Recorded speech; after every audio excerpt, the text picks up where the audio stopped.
నా కథ కూడా ఒకసారి విను బ్రో. మీ పేరేంటి? చరణ్. నాకు ఈ పెళ్లి ఇష్టం లేదు. రిజెక్టెడ్. ప్రజ్వల్. నాకు ఈ పెళ్లి ఇష్టం లేదు. రిజెక్టెడ్. హరీష్. నాకు ఈ పెళ్లి ఇష్టం లేదు. రిజెక్టెడ్. అమ్మా నాకు ఈ అబ్బాయి ఓకే.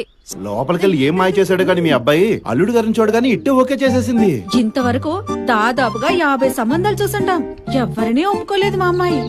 ఏం మాట్లాడుకోకుండా ఓకే అనేస్తున్నారు. ఏం జరిగింది లోపల? కారు ఉంది, బంగ్లా ఉంది, లక్షల సంపాదన వస్తుందని అలా అనుకుంటున్నారా ఏంటి? మీ పేరేంటి? కార్తిక్. ఏయ్, అది విని వెంటనే ఓకే చెప్తుందని నాకేం తెలుసునా? పేరు విని పెళ్లికి ఓకే చెప్పేసిందా? అదెలా బ్రో? ఏమైంది? నీకు సర్ప్రైజ్ చూపించనా? ఏంటది? కళ్ళు మూసుకోండి. ఇటు చూడండి. పచ్చబొట్టు. నా పేరా?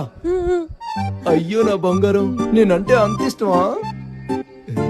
నీ ప్రేమ కోసం నేను 8 జన్మల పుణ్యం చేసుంటాను. పోగా పోగా అర్థమైంది బ్రో, ఆ టాటూ 1 సంవత్సరం ముందే వేయించుకుందని. ఆ టాటూ రూపంలో ఉంది నేను కాదు బ్రో, తన ఎక్స్. అలా ఎలా మోసపోయా బ్రో? ఆ టాటూ చూసినప్పుడన్నా గుర్తు రావాలి కదా నీకు?